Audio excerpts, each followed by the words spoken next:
Imagine getting kicked out of college and realizing it was the best thing that ever happened to you. That is exactly my story. However, despite the adversity and the jarring experience, this set me up on the path to learning the secrets of life only a few managed to learn, and cracking the code to an ancient 3-step formula that essentially guarantees the good life. In this podcast, I was invited to be interviewed by the host Denyin Rose, who was kind enough to have me as a guest on his platform. Join me in this podcast as we explore why college isn't the only path to success and discover my blueprint for achieving long-term goals. Hope you enjoy the video, guys. Hey, what's up, guys? It's Denyin from One Defies Audio, and this is Leviticus Rose. What's up? How did you end up coming with the name Leviticus Rich out of, is Leviticus your name, and then you just added, because you're just to shorten Richards, or just because you're I just want to identify myself with money, or what was the go with that? The story behind Leviticus Rich, it's not that interesting of a story. Pretty much it came from college. When I was in college, some of my friends had another nickname for me. It was Leviticus. It was just a goofy nickname. It means nothing. But they took my actual name, Lenny, and just they just called me Leviticus. And so, I don't know why, we thought it was cool or interesting to put Leviticus Rich on my Facebook page. And my dad couldn't pronounce it. My dad kept calling me Leviticus. And then we kind of thought Leviticus sounds way cooler anyway than Leviticus. And then it kind of, in a weird way, it kind of matched up. Leviticus Rich kind of had that money aspect to it. So just stuck. And from that point on, I ended up just going by Leviticus Rich. And in a weird way, I kind of feel like it's a good, I feel like it helps my name stand out. Because no one, I think so far, I've heard of only one person ever with the actual name Leviticus, outside of the Bible or any kind of religious references. I know of one person whose name is Leviticus. And I don't even know him personally. There was just someone that reached out to me on Facebook and thought it was cool that we had the same name. And I had to explain to him that it wasn't my actual birth name. It was just a nickname I had. But yeah, it kind of just stuck because to me it stands out a lot. It kind of helps people remember me. It's a bit unique. Some might say a bit controversial, maybe the first name, but that is sort of the origin of Leviticus Rich, the name. Not super interesting, but I like it. I like it to this day. I think it's a good name. It's stuck pretty well. Yeah, definitely makes you stand out, because I'm just like, oh, what's this guy? And then we just, and then we just pretty much went from there. I think we Jason Capital. Is that the one that we started off with? And then wasn't it Jason Capital who you both followed, and then you just sent me your ebook after that? Yeah, you know what? I didn't realize we both followed. I remember me and you were talking through text, and I think I reached out a while back, maybe about something productivity related. Maybe I don't remember what it was. Your first book. Yeah, it was through Instagram. It was for your first book. It's goes on about college and why you got on the path of entrepreneurship, of why you did, and pretty much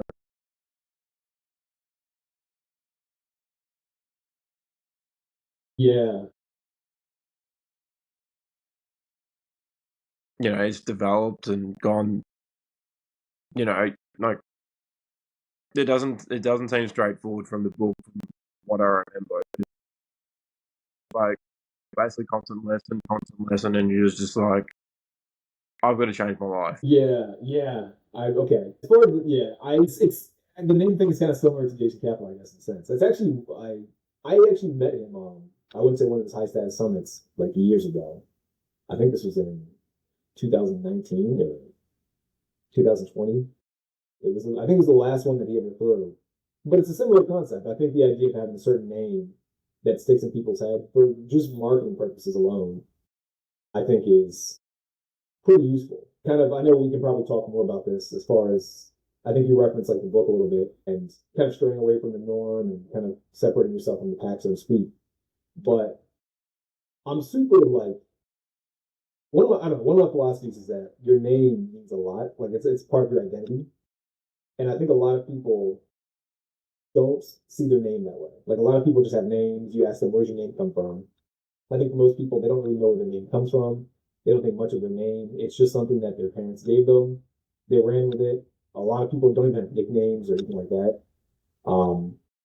So I'm weird. I like the idea of people giving themselves their own name because to me it's a form of identity that they can live by.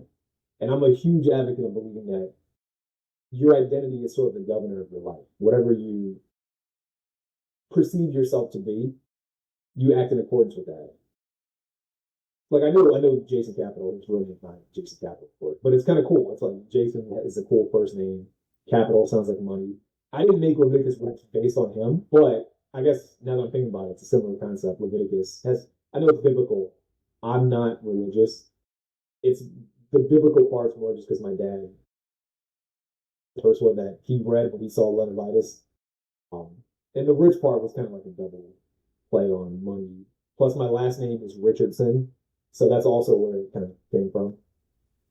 Um, but yeah, I definitely think that having a certain name helps you stand out, especially if you're going to be like an entrepreneur. I think it's a good strategy to separate yourself from the crowd, so to speak. You'd always get more sales, and yeah, it's a bit, as you said, it's a better marketing tactic. Like, would you notice that you get better results than like the average, just with like the whole standing out on Instagram? Would you notice that you've got like a good amount of followers who you stick by what's your story and that sort of stuff, or would they be more focused on, let's just say, the YouTube content, or even like the um more of the courses and that sort of stuff? To be honest, I'm not sure.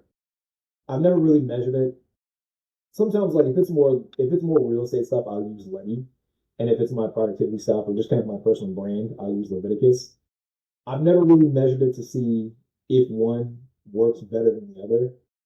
So this is me just kind of. I'd like to think that Leviticus works a bit better because it stands out more.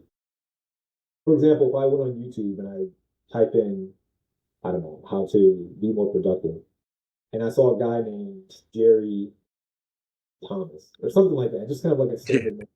Like you just Will, move on and just forget about it. yeah, like this Will Smith outside of that celebrity Will Smith, I'd kind of go, oh, William Smith, it's another guy. But if I saw someone with a more dynamic name, I think it'd give me at least a few more seconds to kind of pay attention and at least ask, like, who is this guy? Kind of to be honest, kind of going back to the Jason Capital thing. The very Yeah. first time I saw him, it was like an ad. He was in a swimming pool, and I think it was an ad for his book, Higher Status.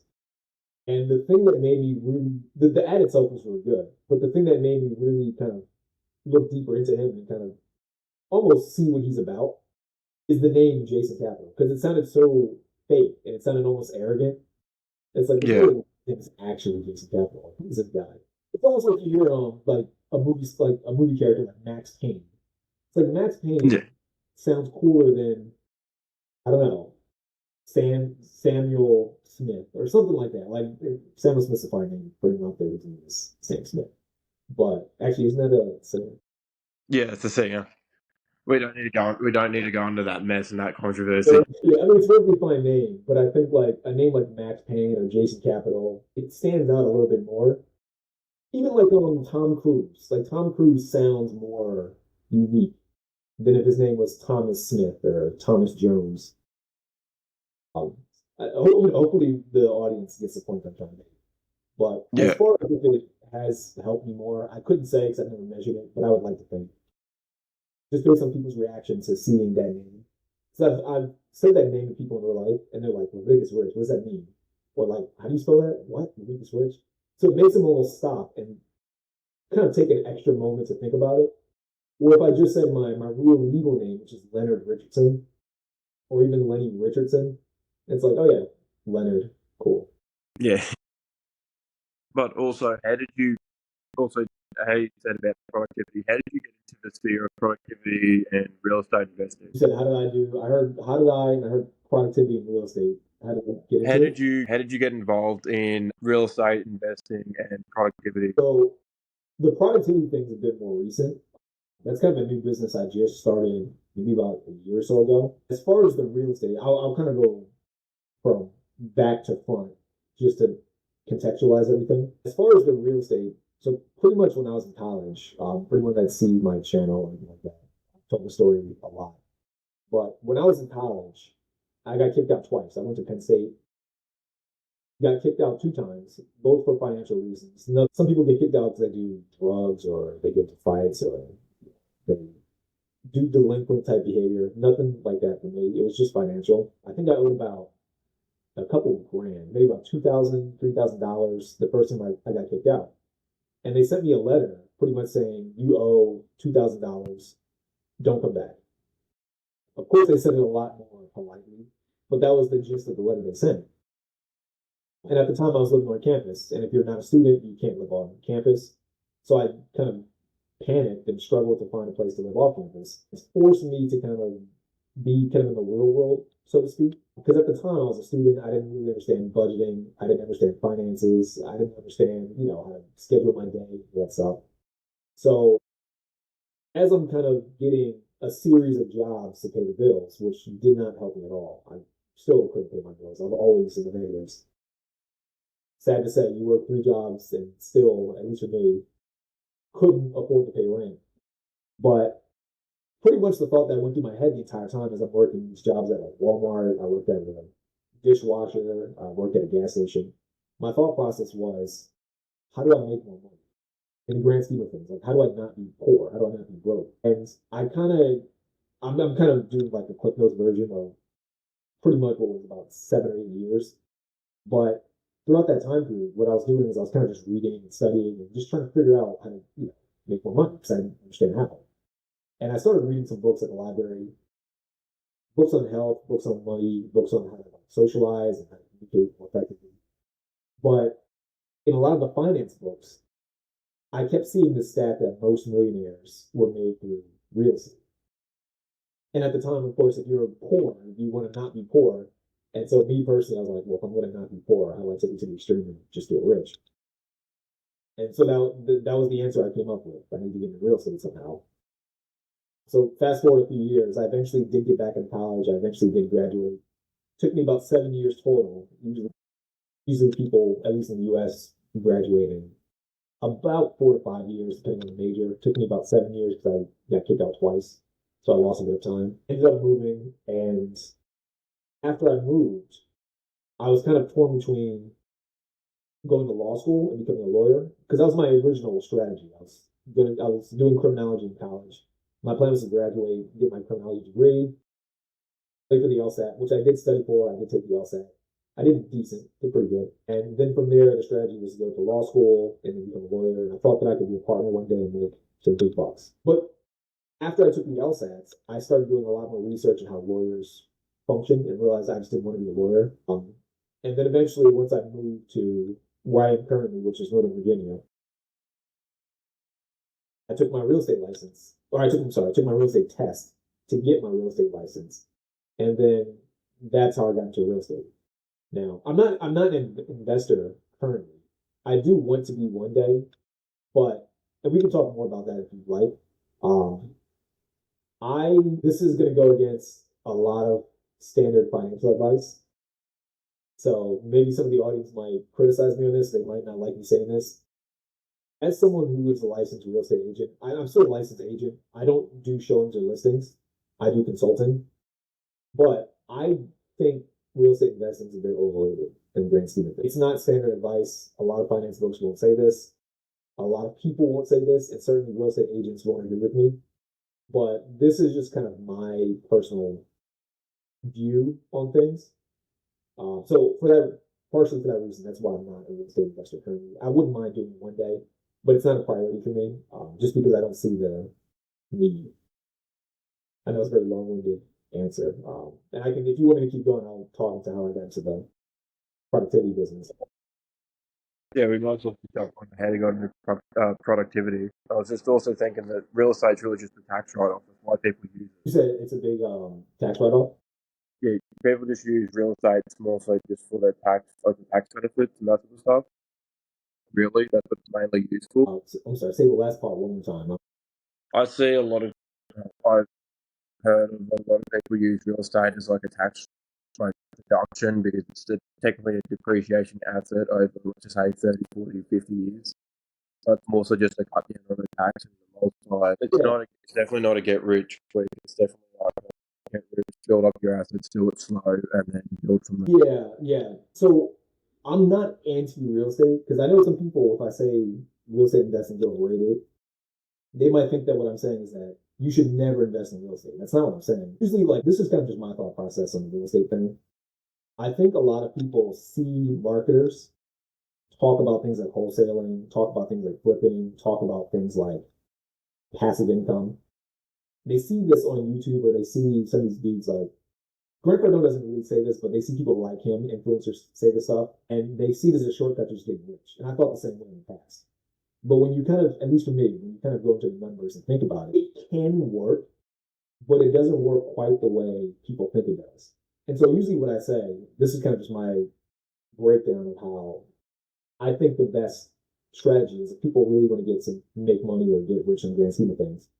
Personally, what I think people should do is stay at your job, make a decent amount of money from your job, use the money from your job to start maybe I don't like to say side hustle, but find a way to detach your time from your income as best as possible. And I think the best way is to start a business. And then once you have the business, I think that checks most boxes because I've debated people on this and say, oh, well, real estate, you get tax write-offs. I was like, this is true. You do get tax write-offs, but you get tax write-offs from your business too. And you arguably get more tax write-offs from your business because with a business, it's more malleable. This is getting into the weeds, but there's different ways to structure a business. So you can do more with a business than real estate. With real estate, you kind of get depreciation. And you kind of get some things, you get like your tax exchange if you buy a property and then sell it and use the funds after you sell it to buy another like property. There's things like that. But the problem with real estate is you need a certain amount of money to buy a house in the first place. And then I think in people's minds, when they buy a house, an investment property, they think they'll immediately get like thousands of dollars from one house. And it's like, well, if you do the math, really from one house, you might get like, on average, 200, 300 bucks a month, which is nice. That's fantastic. But it won't save your life, really. What's that? I was just thinking, like, yeah, but it won't do anything short term anyway. Like, as you said, that little bit of a buffer helps. Like you said, the 100, 200 bucks, like that's a little bit of a buffer. That's a bit more of a safety net, but it's not too great. Yeah, like it's extra 200 or 300 or 400 bucks a month is fantastic, but it's not just in general. Like if you took, even say for example, you did $1,000 a month from one property, it would still take you about anywhere from say 5 to 10 properties to get you to at least a six-figure income. It would take you 10 to get to a six-figure, about 8 to 10 to get to a six-figure income. At about 5 to 7, you'd be probably above average in income just from the real estate. But the problem is that would take a lot of time to do, and that would take a lot of money to get to that point. So you're kind of working against yourself by, because you need time and you need money, which usually if you're poor and you're trying to get rich, you don't have money to pull that off. But this is why I say a business is better because a lot of businesses nowadays, you could make a lot of money with very little upfront cost. Like you don't need an LLC to be a business technically. You have a podcast right here. A podcast, besides the equipment, it's not a super intensive, as far as financially, it's not that expensive to start or operate, at least in a general sense. And you could probably still get some tax write-off benefits, again, get into the weeds, but if you have like an office in your house, you can write off the area where your office is set up. There's a lot of things you could do as far as tax write-offs or things like that. And with a business, you see some people who have small businesses that still make lots of money. So you can still achieve that same effect of making a lot of money with a business. And then to me, the third step is if you want to go the route of real estate, then you can park your money in real estate and kind of do those tax write-offs and depreciation and all that stuff. But to me, that's something you do after you've already made money. And then you let that money kind of stay safe in real estate. I like the idea of putting your eggs in, not putting all your eggs in one basket. You diversify yourself with real estate. That's the way I see it. But a lot of people debate on that. So. Well, I guess it's sort of safer than putting it in like the bank or something, or even safer than just putting it straight into crypto. Any of that sort of stuff, because it's like an actual physical brick and mortar asset, like physically there, and also as a job. It also gains, but yet also loses value because of that, like how the asset is structured. I'm sorry, could you repeat the last part, the last sentence? You can technically have it gain but lose value based on how the asset is structured, but it's definitely, as you said, it's definitely more of a long-term game to just straight up just park your capital and then just go from there. Also, speaking of business, why did you go into? I heard speaking of business that I didn't the last. Why did you go on to productivity out of every other niche? Why is why did you choose productivity? Yeah, so as far as the productivity, initially I did real estate for a few years as an agent. And then part of what ultimately motivated the productivity business is at the time my girlfriend had moved away. She moved to a different city in the state, a city called Lynchburg in Virginia. And I was debating if I was going to immediately move or find another job or kind of figure out the logistics behind that. And my real estate license, for anyone that's not familiar, that's not aware of this, your real estate license, you kind of have to hang it with a broker. I'm not sure how familiar people are with it, but you have to hang your license with a broker. And if I moved, I had to find another brokerage to hang my real estate license. But the problem was, I'm with Wyker. For anyone that's familiar with real estate brokers like Keller Williams or Remax, I'm with Wyker Realtors. There's no Wyker Realtors in Lynchburg, as far as I could find. So pretty much I'd have to either start with a brand new brokerage and maybe even get a different type of license because it's a whole different county, it's a whole different kind of jurisdiction almost, or find something else. So a bit kind of from that point, I became a referral agent. Now as a referral agent, I just do consulting in all 50 states in the U.S. I don't show houses, I don't list houses. I kind of just have conversations like this and kind of walk people through the process and what to expect, the finances, the best moves or strategies, whatever. But that prompted me to think also, I need some kind of way to create income without kind of being stuck in one location. Because even the problem with real estate as an agent is that you're kind of bound by your local geography. That was kind of the issue that I faced. Like if I wanted to go to Lynchburg, or if I wanted to go to California or UK or anywhere in the world, I couldn't just go. I was too bound by real estate, by being an agent. So I kind of just thought about what would be a good skill set to have. And I created this business initially, which was kind of walking people through pneumonia. For anyone that's not familiar with pneumonia, pretty much it's the idea of the good life flourishing. It's building up the pillars of health, wealth, and relationships. And I started as a business initially, had a few clients, but I found it was too difficult to keep people on a consistent path.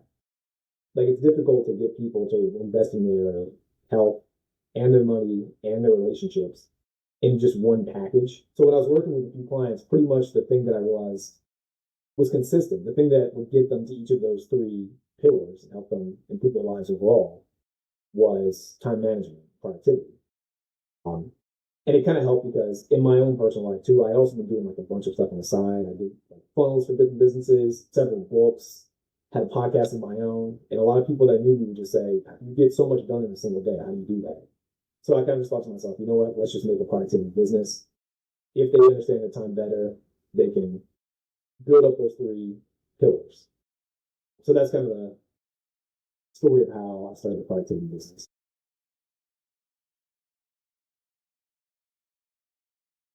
But also, why did you guys target the three health, wealth, and relationships in the first package? Like, why did you decide to target them three? Was it like a high ticket sales item, or what exactly was it? One more time, I'm sorry. Because you said you try to target the people. What's the word? Health. Yeah. So then, how come that didn't work out? Just not. You said it only worked out with learning only.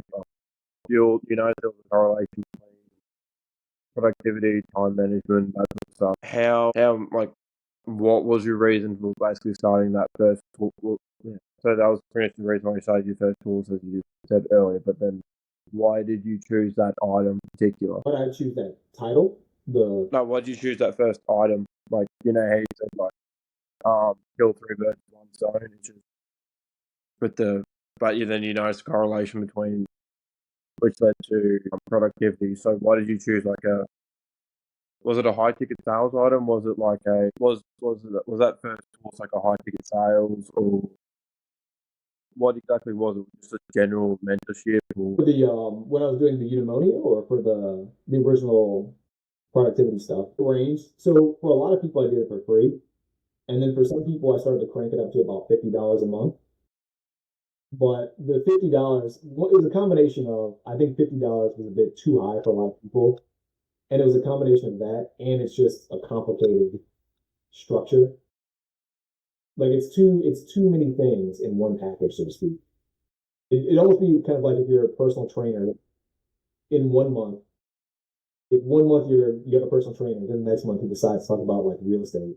Then the month after that he starts talking about how to be more social or how to network more with people. It's too all over the place. I think initially the idea may have appealed to some people, but it's hard for me, at least personally, it's hard for me to kind of keep clients that way and keep people engaged in that type of structure. And even as far as like running that type of business, I think it's a bit too much to manage. If you have different people that you're working with one on one and you're kind of really trying to figure out, okay, did you work out? Did you do this? Did you socialize with the X amount of people that you said, like you said you were going to do? It's too much. And it's kind of all over the place and messy. So then I just figured, like, if you structure your day accordingly, you get all that stuff done. Because that's kind of what I was doing in my own personal life. To this day, I still go to the gym pretty regularly. I still manage my finances regularly. I try to socialize when I can. More so, it's more of a decision. I just don't. I really work more than I socialize. I'm trying to get back into the habit now that I've moved and I'm closer to people. I'm trying to get back into the habit of socializing. But really, all that stuff comes down to how you manage your time, how you manage your day. So to me, that was the thing that I really should have been focusing on. And it was something that other people had already kind of validated me on and said that I did well. And I see some people kind of on YouTube who talk about time management and productivity. Um, but there's plenty of people who talk about it on YouTube. I don't see as many people that effectively utilize it in a way that actually produces objective results, if that makes sense. Like you see, like, sorry if you're going to say something like that, but like you'll see people. Here's an example. You have someone like Ali Abdal. No hate towards him. I love him. I watch his content.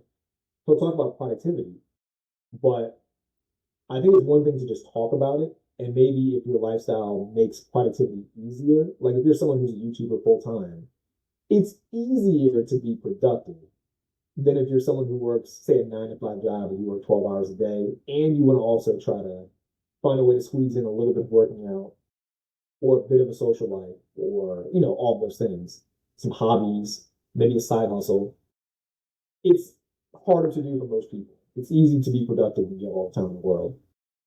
So that's more the angle that I'm coming from because I go through that and I've been in that situation where I did not have much money, but I still managed to be as productive as I possibly could be.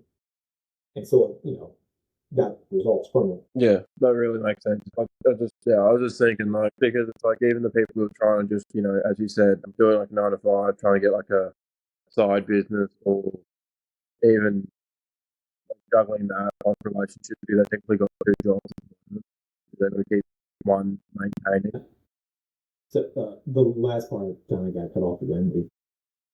Because they got to keep their income maintaining through their job still, and it's still good enough. So yeah, that makes a lot of sense. Like they're trying to help them just manage their time to make it effectively and like have a structured procedure to actually set out their life. Whereas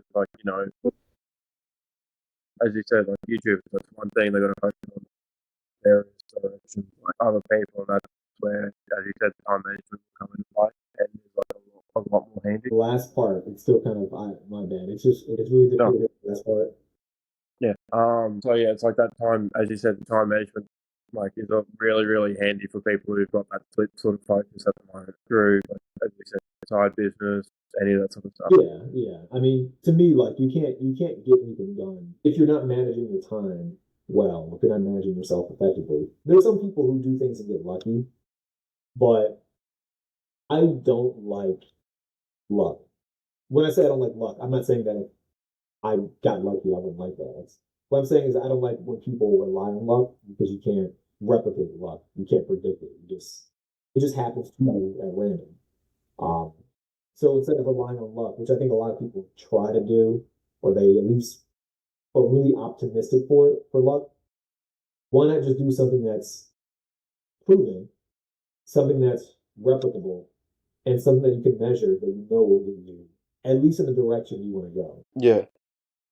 Oh, no, that's all good. I'm just thinking, yeah, it's way more reliable than luck. But yeah, that makes a whole heap of sense. But yeah, that's very, yeah, because no one's going to get lucky every day of the week.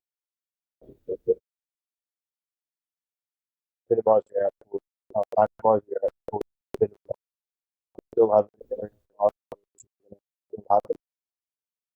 But you can also play off later in the future. If you cut out again. I think you're still better, like as you said, like, you're better off maximizing your digital and then relying on luck to like for future results more so, because as you said, we don't know when we're going to get lucky. We don't know what we can and can't see, but we know what you can control. So yeah, it makes a whole bunch of sense. Say it again. Yeah, I think the middle part just cut off on me, so I didn't really. I heard make sense, and that was it. Kind of just Like, cut past. yeah, as you said, you're better off relying off the time management, time like structure than relying on luck. It makes more sense because it's going to pay off in the long run. Even when you get that one lucky day, you're better off just still having those systems in play than just relying on your luck. Because you can't, as you said, you can't control your luck. You can only control what you have control of. Yeah. You can't control luck. I mean, I've heard people say if you work every day or if you work at something long enough, you get lucky, and I do agree on that. But I think sometimes people they do. How do I put this? I think sometimes people just live their normal lives and they don't really construct a good plan, and they hope that good things will just happen to them at random. They think that just because they want something to happen, they'll just get it. I'm not an advocate of that. I don't think that's a good idea. And I found that too. This is also something I feel like people don't want to talk about. To a degree, you don't want to be lucky. Like you don't want a certain amount of luck. Because if you're not, here's a good example of this. When I was in college, my sophomore year, I got lucky and I had a really easy, we had to take Latin in high school. I had a really easy Latin teacher. Super easy. Like she pretty much passed everybody, despite how bad we were at Latin. And I wasn't good at Latin. So she passed me. And the following year, my junior year of high school, I had a really difficult Latin teacher who was super strict and he would really like try to fail you. Like he made it as hard as he possibly could to make sure you understood the material, which is good. That's what you want. But my luckiness turned into unluckiness when I got this hard teacher and I wasn't prepared for the actual work. And I remember I had to get tutoring because he would get so frustrated because he would say, which in hindsight was like super basic stuff. I should have known this. He would say like, conjugate this verb, or do you understand, these types of nouns? And I would say, no, I don't understand this. He's like, why don't you understand this? And the answer was because my other teacher, I got lucky, got a really easy teacher, so I got a good grade last year, but she couldn't prepare me for this year's class. So the luck ended up working against me. So I say this because if people who want luck, I think they're only thinking about luck in the moment, and they neglect how much luck can hurt them down the line. Another example, lottery winners. A lot of people, I think statistically, like 80% of lottery winners go broke in the next few years, like 2 to 3 years, something like that. And the reason is because they're not prepared for how to spend or invest money. They got lucky and they might win like $5 million off of, a $5 ticket or however much money ticket, but they're not prepared. And then once the reality of, like, once they have to actually use the skill set of spending money sets in, once that happens to them, they're not prepared and they end up losing worse and being in a worse situation than they were from the beginning. So then it's like, well, were you lucky? Yeah, in that moment. But in the grand scheme of things, you're actually very unlucky because you weren't prepared. Now, the better person, it'd be better to not win the lottery, learn how money works, maybe go through the 10 or 20 years to create the business or do whatever it is you want to do, like a good paying job, whatever. Then at that point, you understand money. And at that point, you won't lose the money. It's not lucky. You just created your own luck. But the outcome's better. So that was my tangent on luck and why it's better to have a plan than be lucky. Yeah, 100%. I completely agree with that. Especially like in regards to crypto, like people get lucky and rely on palms and just think like, okay, I just made $500,000, I did nothing. Yeah, and then like a lot of people just throw the money away. I think it goes up. You hear me?